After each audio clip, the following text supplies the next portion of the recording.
We start this half-hour sunrise with breaking news and this live look at St. Peter's Basilica in Vatican City. A few hours ago, at around 1 a.m. our time, the Vatican announced that Pope Francis had died. Sunrise reporter Thomas Schultz joins us in the newsroom with more on this. Thomas. Hey, good morning, guys. The Vatican says Pope Francis taught us to live the values of the gospel with faithfulness, courage, and universal love, especially in favor of the poorest and most marginalized.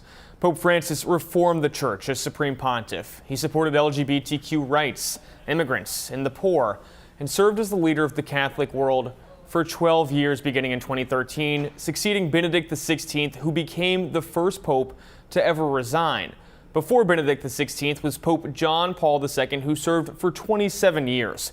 And Pope Francis was unlike any Catholic leader who came before him.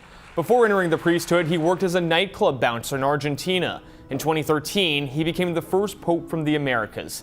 He demanded justice for the poor and marginalized and railed against unbridled capitalism and climate change.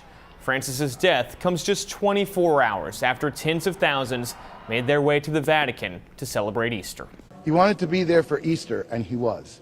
He was there for Easter, spoke to the world, roamed around St. Peter's Square. How beautiful, right?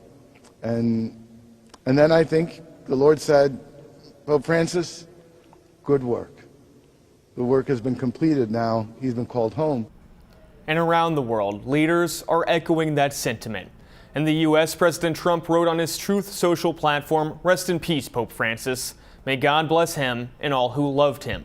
Former President Barack Obama also said that Pope Francis shook us out of our complacency and reminded us that we are all bound by moral obligations to God and one another.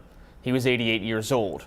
Ceremonies for Pope Francis will begin at 11 o'clock our time this morning. The Vatican says it will include the confirmation of his death and the placement of his body in a coffin. The public will likely be able to pay their final respects on Wednesday.